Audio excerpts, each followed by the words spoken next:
The one group that Jesus had his most confrontation with were the Pharisees.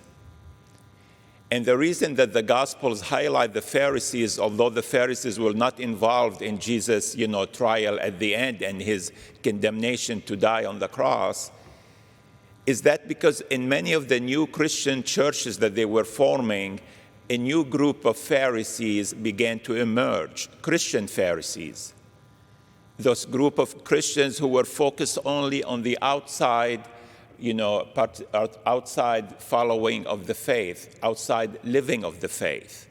They were more involved into things like washing, pots and pans and kettles, doing all those things that really did not reflect what was going on in their hearts. And I think that's a good message for us today. That's always kind of something we might fall into. Become so much focused on the outside that leads to the evil in our hearts of judging and condemning others like the Pharisees did.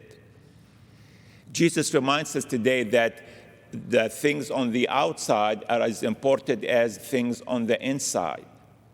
We got to make sure that we are clean inside.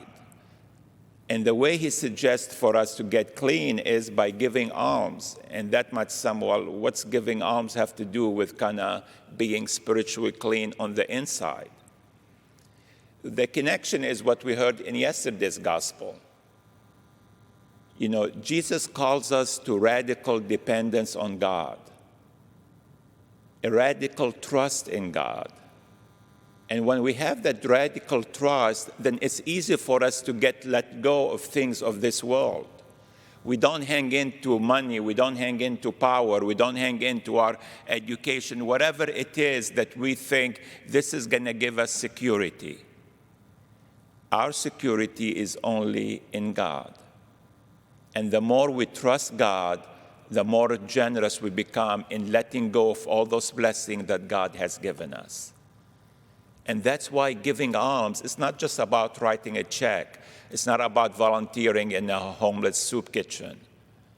It's about a radical generosity that we're willing to let go of our blessings because we know all we need is God. That's what Jesus invites us to. And as we begin this, season, as we enter into Thanksgiving and then Christmas, let's keep in mind that all of these are about giving thanks and praise to God for our blessings, acknowledging that God is the one who gives us all these blessings, and God calls us to share them with others as a sign of our faith, as a sign of our transformation, inside as well as outside.